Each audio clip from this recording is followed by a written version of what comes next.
naman ang gusto mo maging? Fashion designer po. Oh, fashion design. Bakit mo naisipan yon? Alam po, kunyari po, debut ng anak ko. Papasuot ko sa kanya yun. Ah, tama nga naman. Nasaan na? Ano? Ba't pumapalak pa ka? Anak mo agad. Kunyari nga, di ba?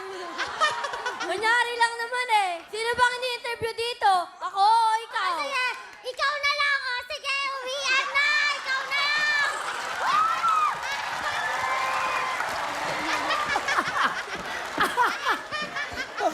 Okay.